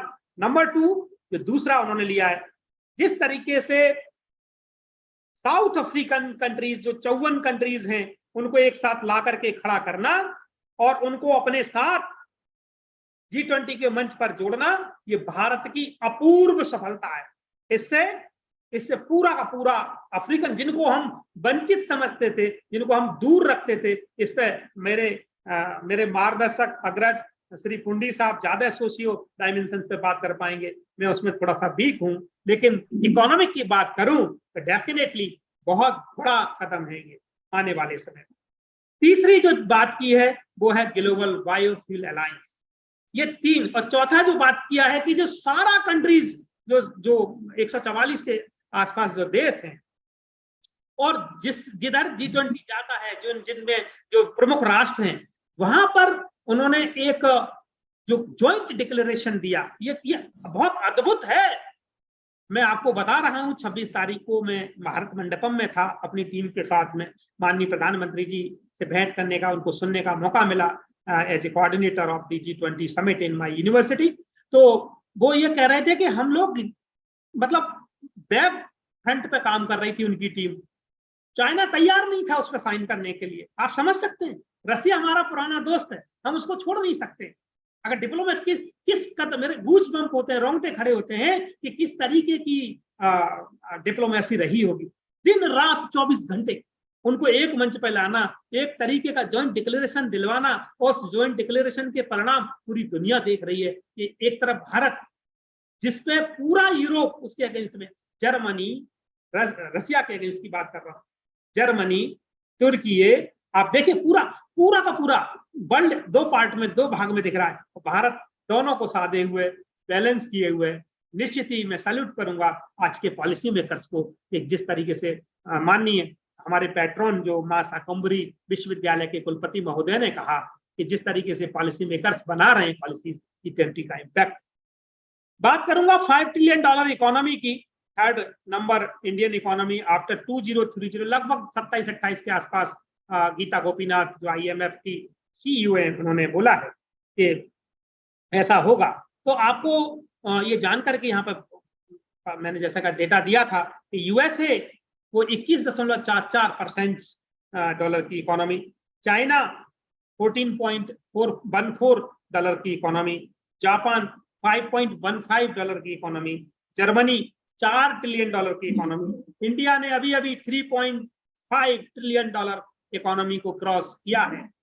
अब प्रश्न होता है कि हमें जर्मनी और जापान को क्रॉस करना होगा, यानी कि हम लोग 3.5 से 5.15 यानी कि जिनको हम बहुत बहुत ताकतवर देश समझते थे, या जिनको हम विकसित राष्ट्र कहते हैं, देश बड़ी एनर्जी के साथ उधर बढ़ रहा है और सही दिशा में जा रहा है। और निश्चित रूप से मेरा ये मानना है कि ये जो स्टेप्स हैं आपके सामने, ये पंचमित्र जिसमें दिया है 5 pronged प्लान, जिसमें 500 गीगावाट्स एनर्जी कैपेसिटी की बात की है, 50% energy requirements from renewable energy की बात की है, कुछ डेटा है आपके सामने। और निश्चित रूप से projected carbon emissions by 1 billion turns from now onward till 2030। By 2030, India will reduce the carbon intensity of its economy by less then 45%. It's a wonder. हम लोगों ने देखा कि अभी हम लोग कहीं ना जाएं दुनिया में, केवल भारत का ही एग्जाम्पल अगर ले लें तो आप देखेंगे कि उत्तराखंड में क्या हाल हो रहा है, हिमाचल में, अभी चंडीगढ़ से बोल रहा हूँ, हिमाचल की क्या स्थिति है अभी बरसात में, किस तरीके से मतलब ग्लोबल वार्मिंग का ये दुष्परिणाम हमें देखने को मिल रहा है. तो we have to immediately control on the carbon emissions now. So by the 2070, देखिए टारगेट देखिए G20 के जो लिख रहे हैं आपके सामने, ये बहुत बड़ा टॉपिक, इंक्लूसिव एनर्जी ट्रांजिशन. ये G20 की जो बुक है, कंपेंडियम है, उसी के अंदर से मैंने लिया है. India will achieve the target of net zero carbon emissions की बात कर रहा है 2070 तक. ये अभी G20 प्रेसिडेंसी में उन्होंने लिखा. These Panchamrit will be unprecedented contribution of India to climate action. Definitely अगर ये पॉलिसीज बनी है, अगर ये इंडिया प्रेसिडेंसी में इसका मैं कंक्लूड कर रहा हूं, तो निश्चित रूप से इसका इंपैक्ट जो है ना क्लाइमेट पर आएगा.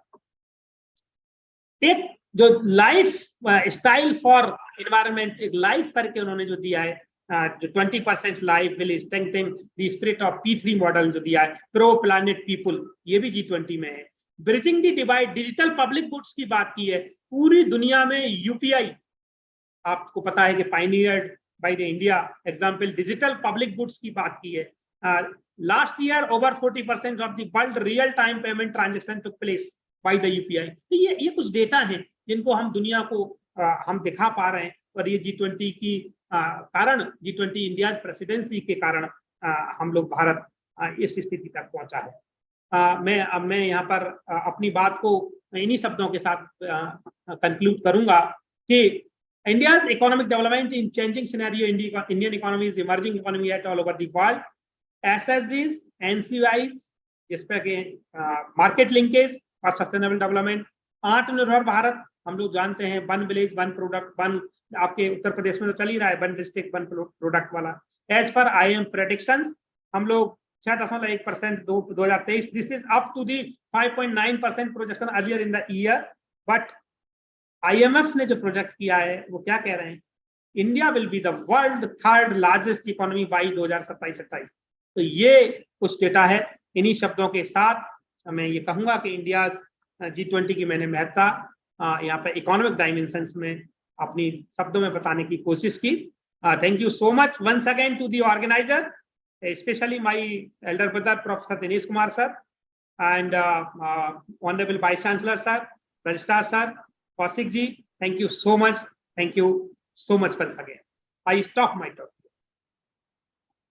Thank you, Professor Desh ji.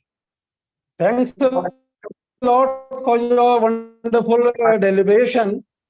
And the deliberation has already unfolded many issues, many insights. I'm in some other engagement.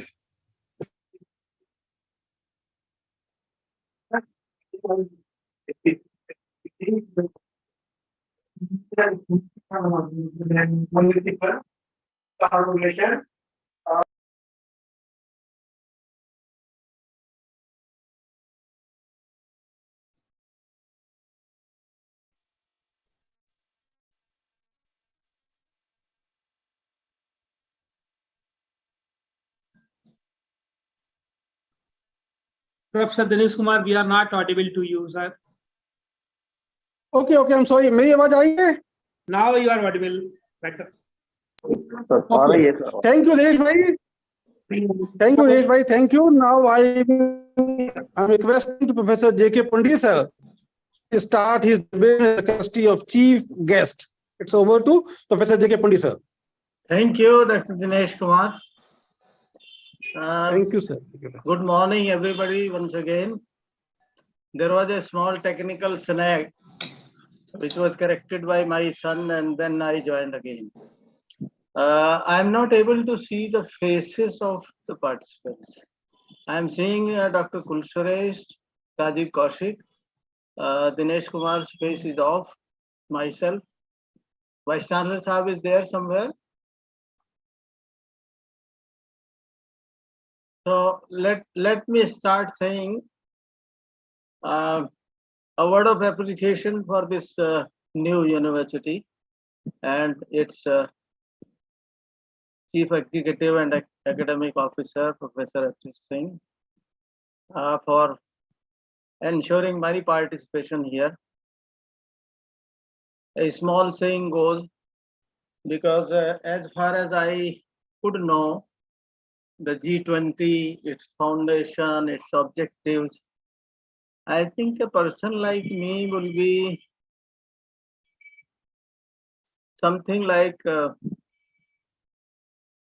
I live much of the time in my village. So in that spirit, I would say there is a saying in Hindi, ke dal bhat mein musul chand. The objective of, as far as I could come to know of G20, it addresses major issues related to global economy, such as international financial stability, later on climate change mitigation and sustainable development. If I look at this very objective of G20, I think I am Dal Bhat mein Musal Chand, right? This refers all dimensions of economy, and nowhere it is about the cultural development, the social development of society, right? So I am an unwanted child in this gathering, but my colleague, Professor Dinesh Kumar and Professor H.S. Singh thought it very wisely that it is a new university. Probably my name will also add to the importance of the seminar. So giving respect, so much respect to me, they have invited me that I should be seen on the screen. So I am grateful to all of them, especially to both of them, that they ensure my presence. My way of talking and starting talks or lectures has been that whatever is the phenomenon, I just try to know it like a novice, like an illiterate person. And in fact, 8 years back, I had declared myself to be an illiterate person. The positive consequence of that is I have become curious about everything. Even about today's seminar, I became very curious, and Dr. Kulshrestha has added so many things to our cognitive map, so much of data. We are not immune to data, but we have not been very, what should I say, ambitious to use macro data, understand some trends in society, looking at some aspects of the data, looking like a general citizen, ordinary citizen of the country. So that much interest I did have, and I'm just trying to learn. First of all, I came to know that this is an organization founded in 1999, and its members were small, number was smaller.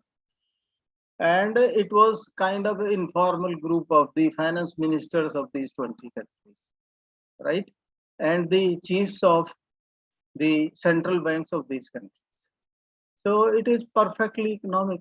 So a person like me has nothing to say about it.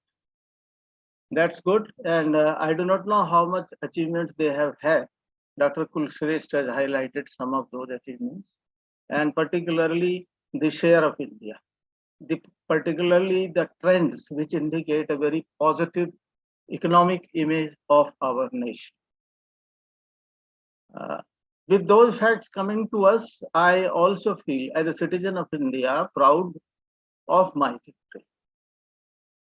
Everybody should feel proud of this, knowing these facts about our nation. If we are nationalists, if we have an attachment with the nation, I do have it. Other thing was another part of the aim of G20 is it addresses major issues related to global economy, such as international financial stability, climate change mitigation, and sustainable development. So again, I once again I have repeated it, and I find a word that is sustainable development. Probably that is a positive indicator for the understanding of normal people as well, by ordinary citizens as well, how we can keep on developing and how we can sustain the development. So many mechanisms have been suggested and known and highlighted everywhere, and Dr. Kulshrestha has been very successful in highlighting those things. Like solar energy is one of the areas which is a big indicator of sustainable development, as well as it refers to the process of mitigation of the climate change. I think this much I understood. Now, look at the area of coverage of this organization. We have had now North America, 2 countries, Europe, 8 countries, Africa, 2 countries, and now recently added the third, African Union has been also added to this platform, to this group. Then in from South Africa, we have Argentina, Mexico, and Brazil, 3 countries. And from Asia, we have 7 countries, its members, right? And then European. And from Europe, we have Italy, UK, Russia, Netherlands, Spain, Germany, France, Turkey, of course, part of Europe, partly of Asia. And from North America, yes, both the countries, US and Canada, are its members. So if I were to look at the image and the world map, image of these countries and the world map, probably all important countries of the world have been included in it. Russia has been included, Netherlands, Germany, France, we are talking about, and all that. So this has become a pan organization for addressing those objectives which have been talked about by me, as well as these are written objectives of this organization. Well, if I look at the student of sociology, and I have always been a village level worker sociologist, writing about the smaller things, observations, participant observation based small writings I have done. And quite a bit I have succeeded in doing that throughout my life. And now I am living in the village. So what people have got the image? There are 4 levels. One is the global level of society. Another is the national level of India. And third is the local level.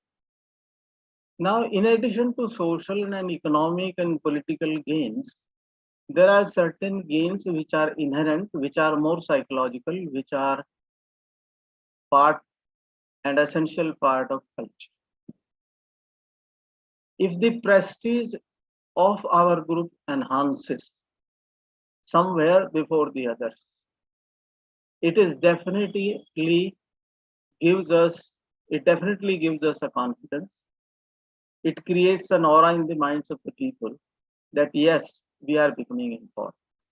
So as a country, India on the world scenario has become important. This has been highlighted, this has been acknowledged, this is known, and this is known to ordinary citizens of India as well. That is how this has a certain kind of socio-psychological impact in the minds of the citizens. You were looking, and the word was the effects of this G20. Particularly, everybody has in mind G20 summit held in India, New Delhi. All right, that has been an important part. So, at the international level, prestige enhanced. That is one. At the national level, whosoever are the positive thinking citizens have an idea and developing a confidence in general. As I have said about my village, people have talked about it and they thought that image of our country, our society is improving. It has improved. There have been several other illustrations beyond G20 as well, and probably that may also be considered part of G20, no problem.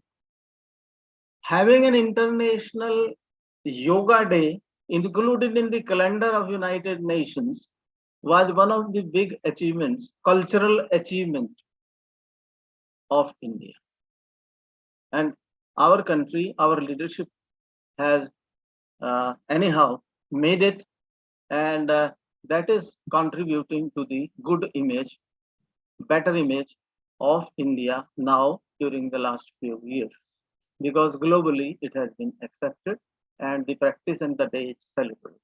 Of course, India is it is always backed by India, by Indian embassies and high commissionaries offices. So that is an improvement on the cultural aspect.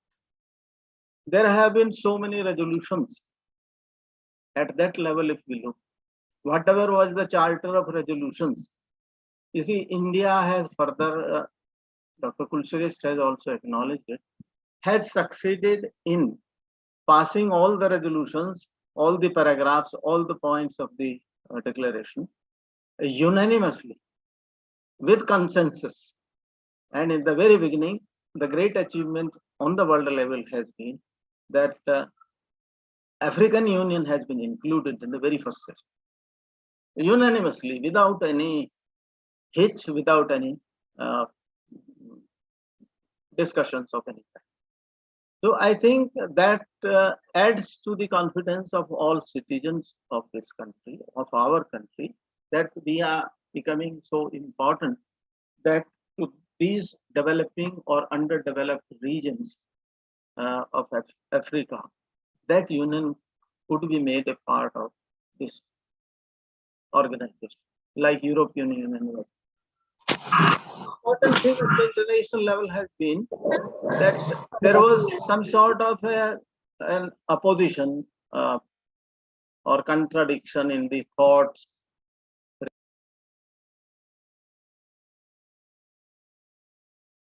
Professor Pundi sir, you are muted, I think.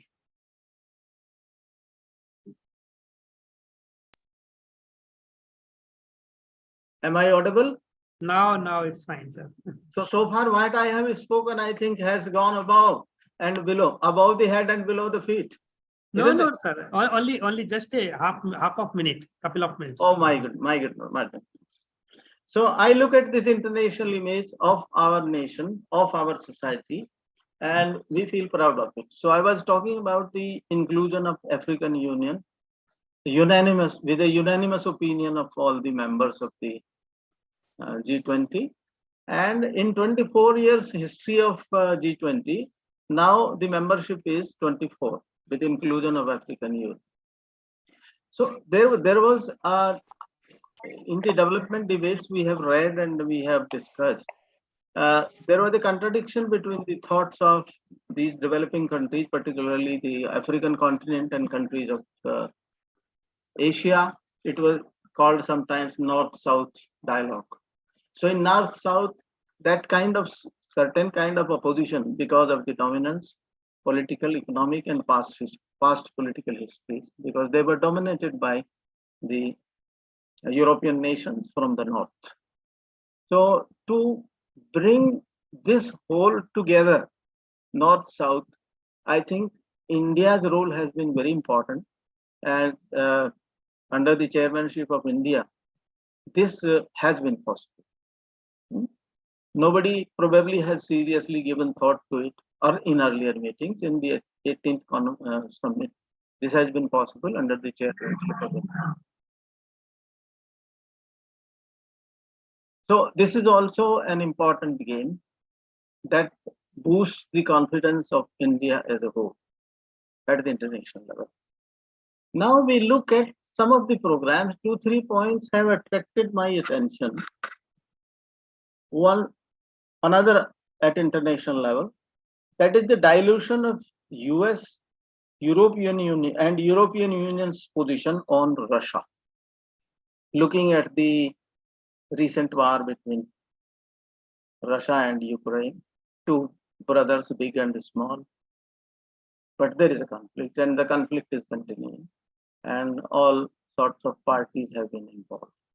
One part has been about this G20 meeting, that India has maintained such an important position that it is a friend of America. They want to continue to be good friends, develop further interactions and business and manpower, so and so forth. That is one. On the other hand, the other day I have read 2 days back, Putin has also appreciated. The Prime Minister of India, Shri Narendra Modi, is a very wise man. He is a very wise man. He appreciated and he praised. Yes. If we have this image from the two global powers of our country, of our nation, definitely we have every reason to feel proud. Simple. Now, another important thing was, I have already said, inclusion of African Union with consensus. So global North-South dialogue probably, like on Russia, certain indications have been given that European Union, US position to some extent has been diluted. The antagonism has been to some degree have been diluted. Likewise, it is between the North and the South. And this summit has taken care of many multinational or multilateral concerns. So that is also a positive development for the country as well. Now I come to my way of doing things and my way of learning things. Recently, I went to Srinagar in a seminar from the IGI T3 terminal of International Airport. I saw a great demonstration of welcome for the members of the G20 nations coming to join this summit. The important thing is that the theme has been finalized by India. Vasudhaiva Kutumbakam. The world is one family, one earth, one family, one future. So, giving a slogan like this, which is going miles and miles away, which is being shown world around, that is being experienced or that has been experienced by all sorts of diplomats, leaders and important personalities came to India. That has added to some sort of an introduction to Indian culture of all these people. We have had an opportunity to display our cultural ideas or theme, beginning from the very theme. Welcoming the guests has also been a different type of culture which has never been available in earlier summits. So the G20 summit has provided an occasion to show, to demonstrate, to practice the kind of hospitality for the guests we have. Atithi Devo Bhavo. This is not a saying, but India has tried to establish it this time for this international summit. Good part of it, no problem. बहुत अच्छा लगा. I could also see that it was really decorated everywhere, and lots of banners and placards and everything, indicating the Indian culture were available. So people like me also felt happy.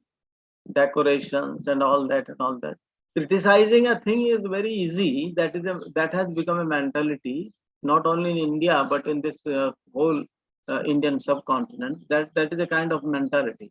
And people in the developed nations I have seen, like in France, we have had the experience of living for some time, and in some other countries, that kind of impression they have.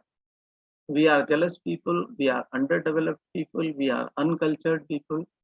We have a very specific kind of culture, and this occasion has provided an opportunity to demonstrate that culture, and we have demonstrated in a very right way, in a very positive way, and it has had some sort of impact.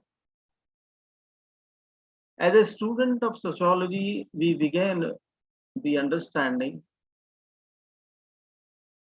that society, how society is made, or how society is made, how societies interact, how groups in society, in a particular society interact. There are three basic things with which the social life begins. Three basic needs are hunger, shelter, and sex. Sex is for reproduction, hunger for biological survival of the human being, and shelter for saving from the calamities, hot, cold, rain, natural calamities, animals, and all that and all that. So in the course of satisfying these needs, a society develops its own system, and it keeps on improving. That is the heuristic characteristic of human mind. So we have developed those systems. About 50 years back, sociologists have started talking about and have written about it, that the world is not understood as countries, its units, and countries in isolation. These are not isolated units. There is a dependency of nations on each other, and they have given a very popular theory has been given. That was the theory of world systems. It has become more pronounced and more profound with the beginning of 1991, when we say in India globalization, right? So it was demonstrated to some extent in the policies of globalization, liberalization, and privatization. When we adopted that policy, we also adopted that policy under certain economic compulsions. I do not need to narrate those conditions now.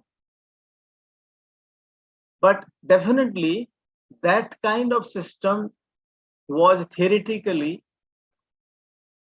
advanced, theoretically introduced by sociologists.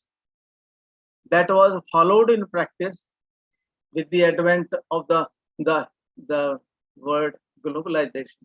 And globalization is not a new word. Globalization was also earlier there. There were several instances of economic and cultural communication between different societies. What China has discovered and what this Middle East, Europe, India route proposed and passed by the dominant nations from among the G20 countries is definitely a requirement or a need of the present era, when we have mass production and we have mass consumption. But earlier also there was a Silk Route called Silk Route, and that route was through China, Tibet, and up to Europe.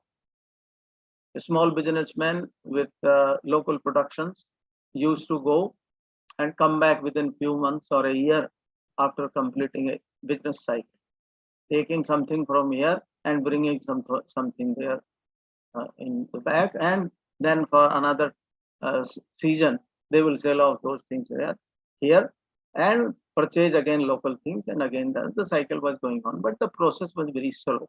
Now we are living in IT era, so we require fast communication and we require fast transportation as well. So this is a very right thing that India in fact accelerated that project, and idea was initiated and the idea has been accepted to have a this route is what you call Middle East, India to Middle East to Europe. So that route, and important countries have agreed. Somewhere I had noted those countries will contribute to this. So this has opened a new era. If the movement of goods will be fast, and we have plenty of goods, now we are in a position to provide food grains to as many as we want to the countries surplus food. There was an era when we were importing, and we had to import the worst quality of food grains, wheat in particular. I have seen when I was a child from United States of America. So now we are in that position. So exports of these surplus goods will move faster. Then there are many producers, things we have, iron ore, other things and other things, sugar, and so many things we have. If the movement will be faster, contacts will be faster. If contacts will be in a larger space, and this will boost the production further in our country. And this will also have some economic impact on our economy, not only of the nation, but also of the particular people. One stage I would say we have reached in terms of production. Dr. Kulshrestha also mentioned it, and this has been very frequently mentioned, that during the COVID era, larger production, larger share in the production was of agriculture. Dependency of labor was largely, a large proportion was on agriculture, right? If that is the case, then probably we have better conditions, or we expect better conditions in the rural areas as well. What today we are talking about, what has happened small, and what it indicates. Actual consequences and actual effects of the G20 participation of India on Indian society will take some time. We are just discussing what is likely to happen, what has happened in the past, what is happening in the present, and with this we are just making hunch of looking at some likely impact of G20 nations on this. So if that kind of production increases, transportation increases, faster transportation, boosting economy and everything, how many people will be involved in such a big project? A large number of people will be involved in this project. We have technical skilled people, we have semi-skilled people, we have unskilled people, we have also technocrats, and I hope that the whole project involving several nations, in larger proportion, it will involve Indian manpower. And if Indian manpower is involved in such large projects, definitely it will have its own. We have made a global impact in semi-skilled jobs and skilled jobs, whether it is nursing or medicine or engineering or IT. Yeah, definitely that is there. So if such a large project is there, we will also have some impact. One of the cultural consequences is very likely. With the foreign exchange we are getting from the NRIs in India, its examples are seen at various places in Punjab, in other states also, but in Kerala in very few. So that kind of betterment of the whole society, then giving to a certain kind of new culture. Of course, the remnants of, or the reminiscences of the traditional culture still continue, and with that we are modifying our new culture and we are going ahead. There are certain cultural changes which are taking place, not only because of the G20. Of course, G20 contexts global movement, global migration of our skilled, unskilled manpower, that is making an impact, and this whole thing will further boost that trend. If that trend continues, we shall have definitely some changes in the culture. In the economy, certain changes have come about. For example, like a village level worker sociologist, and now almost half resident of my village. In 1960, we had the position, around 1960-61, that the red wheat flour was issued from the ration shops. I accompanied my grandmother. We could get hardly 10 kg of that. I have seen as a child in that age, about 9 years or 10 years. about a kilometer from our house, a small town, and its eastern corner towards our village. Weekly markets are always there, which are called pant. Huh? Weekly markets, pant, are also existing in cities like Paris, London, and Montreal. I have purchased certain things from there as well. So that was the area of pant, and I saw people looting the pant, particularly the bags of food grains.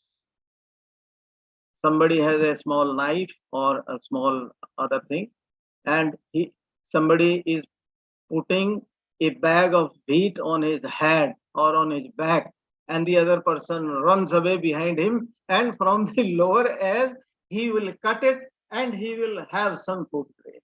That was the situation where we have reached. We have surplus grains, we have enough food, and the government, from beginning from the necessities of COVID, is still distributing free ration to so many crores of people. Dr. Kulshrestha will better update us about the total number, but it is in 70 to 80 crores. But what is happening? What is the situation now? This is free. The people who are taking up, who are receiving these free or at a very small price, these from fair price shops. In the other corner, at a smaller distance, we find people, they are purchasers. So these people come, buy, take it from ration shop and sell them at a cheaper rate. And the same will be sold out in some other locations where the food grains are not so much available, or people need more food grains, right? In particular, I have seen in case of rice. So he will sell after taking a benefit of 4 or 5 rupees per day. So we are surplus everywhere. This is also creating a great confidence in our minds that our society, from that level of hunger, has reached a stage where we have enough foods, whether government supported or people themselves have done.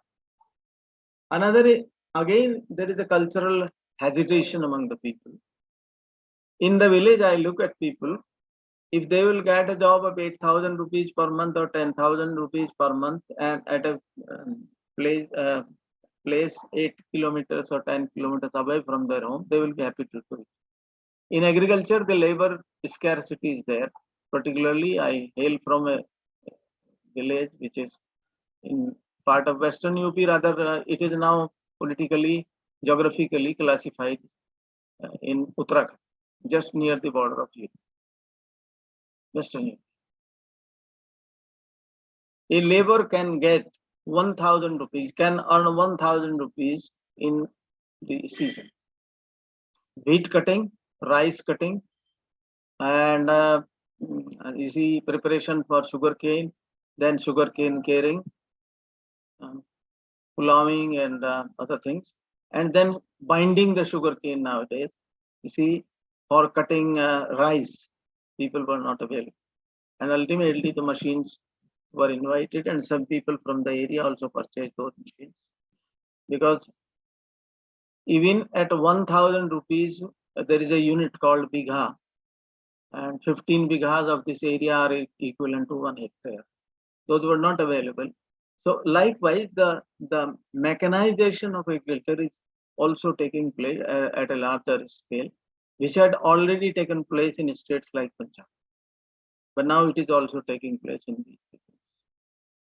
So this indicates the level of prosperity of our landless people as well, because they are not available even at 500 rupees per day. But there is a cultural variation. He will work for 300 rupees per day outside, or 250 rupees outside. 8,000 means roughly 260-70 rupees per day. But he will not work in agriculture, where he can earn in the season about 800 to 1,000 rupees per day. And normally, 500 is the wage rate in my village where the works are doing. It is a very peculiar situation in a way. So from that space to this space we have developed. I would not say the word only developed. We have improved. The quality of life of the people have improved.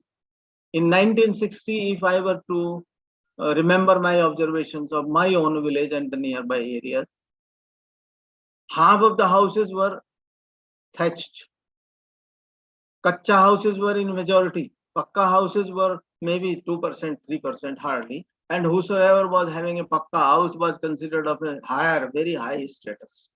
And now in my village for 10 years, I am saying, there is no Kacha house. There is no thatched house. All have Pakka houses. And a person who has a small house of 10 by 20 feet dimension also have a water system, his own water system. A toilets have been provided by the government of India with subsidy and all that. So that kind of development has taken place. What we call submersible pumps. I have seen there are two brothers. Their dimensions of the house are quarter to 10 feet by 20 feet each, and both of them have these facilities. So if we look at this type of scenario, you see, we ourselves have had a long journey of improving our people, improving our livelihood, and thanks to all the people who have been involved, technocrats, scientists, agricultural scientists, and all that, and state programs, and the state has been able to do it. One of my friends and colleague, he did his research in rural area and he found there were 29 officials working for the development of the rural. Look at the scenario. How state has ventured and entered into the development process for doing betterment of the people. But still we have poverty, no problem. But we have minimum livelihood, that level we have achieved. And we hope we shall further achieve. This has also changed certainly a culture. Culture of dependency on each other to independence of the workers, of the lower caste or higher caste, whatever it is. I have seen higher caste people in Western UP working as laborers, and I have seen lower caste people working as businessmen. So there is a definite type of change. I am not speaking of India as a whole, but I am speaking of this particular region. Under these conditions, whichever are available here, developed agriculture, mechanization and all that, more production, more sort of mechanization. So mechanization needs several types of services. So those landless people who were considered to be dependent now have independent small enterprise. Repair enterprises are so many. And so many have come up and so many machineries have been introduced in the rural areas. So we stay at a certain stage and we have achieved that, we have improved to that extent. And I think that refers to the stage of India. And Dr. Kulshrestha has mentioned several indicators of that improvement, that development, economic development, and our image in the international scenario and our place on the international table. We are fifth economy and now we are trying to become third economy. Wonderful. We wish that. Yes. I hope for all these things, for all these changes, there are negative changes as well, but I am not referring to all those negative changes very well. But certain kind of respect has improved for each other. To that, not only G20, but our own political processes, own legal provisions, our constitution has accelerated those processes. So we are a better society. On development indicators, we have also moved from a very, very low stage to slightly we have improved. And our indicators, whatever indicators are there, on those indicators we have improved. And with this G20 leadership, and India has given a very, very exemplary and extraordinary leadership to this. So the name and fame and the confidence of the society has improved. And largely, I said, I was speaking on the positive improvements and developments. I hope further positive developments will take place. G20, our participation in G20, our leadership in G20. I am saying our leadership. That is the sense of belongingness to the nation. If it has improved, and we hope it will go on, and it will further accelerate the betterment of life of all Indian citizens. These few stray comments. I am grateful to you that you have given a sympathetic listening to it. I am grateful to the newly University Chief Executive, his colleagues, and Dr. Dinesh Kumar, our colleague, and all that, for again activizing me, because some people awaken me. Like for Kashmir, I was awakened 3 months back. So I was awakened by Dr. Dinesh Kumar about it. I'm grateful. I'm very happy about it. And I'm grateful to all of you and all the participants, Dr. Kulshrestha, because I have greatly benefited from their ideas and the good facts that he has presented. Thank you all. Thank you very much. Thank you have so a nice much. Day. Thank you so much, Professor J.K. Pundi, sir. You enlightened us. You touched upon different dimensions. If I say each and every dimensions of social impacts of G20s on India and world socio dimensions. Even you have touched the digital transformation. We know that in the new normal life after the post-COVID world, the wake of the COVID-19, internet emerged to our classrooms because we all are teachers ultimately. The workplace, now we are interacting with each other with the online, this Zoom mode, without taking tea and water of Masa Kumbari Devi University. So this is the change we can see. Definitely, sir, you have given a path, what kind of India's G20 will take in place in the socio dimensions. Thanks a lot, sir. Thank you so much. I always love to listen. In future, definitely I will come to Meerut Chaudhary Charan Singh University. Then definitely I will meet you personally. And thank you so much. And thank you so much, because this thanks I have to pay to all the organizers, especially our chief guest of the day, Professor Pundi, Honorable Patron, Honorable Vice Chancellor, Professor H.S. Singh Sahab, Registrar Sir, and Kaushik Sahab. Thank you so much, and Professor Dinesh Kumar, of course. Thank you so much. Can I, with your permission, sir, can we stop or can we, quit from the meeting? Thank you so much. Have a good day. Thank you. Due to some, good afternoon, everyone. Okay. Good afternoon, sir. Very good afternoon. How long? Actually, Dinesh sir is not here due to some reason. He called me, but he called me and he already directed me to please give the thanks to our honorable chief guest of the day, Professor Pundi sir, because he is very senior. Earlier he was the Pro-Vice Chancellor of Chaudhary Charan Singh University, and at par of this, he is a great socialist. And I sir, read some your articles in EPW, sir. So I know your depth of the subjects, sir, definitely. I feel fortunate you are with us on this board. Sir, it was an honor for all of us to listen to Professor J.K. Pundi sir and Dinesh Kulshrestha sir. Thanks to all of you on behalf of Professor Dinesh Kumar sir for patiently listening all the guests. And this is the first time for me that I hear Professor J.K. Pundi sir, but seriously, the way he touched socio-economic indicator, it was just very aesthetic. And the way you touch all the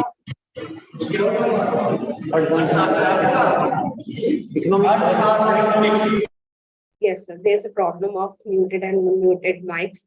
So it was a great pleasure to hear you, sir, and thanks to all of you and Saharanpur University, Ma Shakumbari Devi University, and Registrar of that university, Dr. Rajiv Kaushik sir, and all our respected members. I would like to thanks to all of you on behalf of my supervisor, and now we are going to end this meeting. Thank you so much, sir. Thank you. Thank you. God bless you. God bless you. Thank you so much, sir.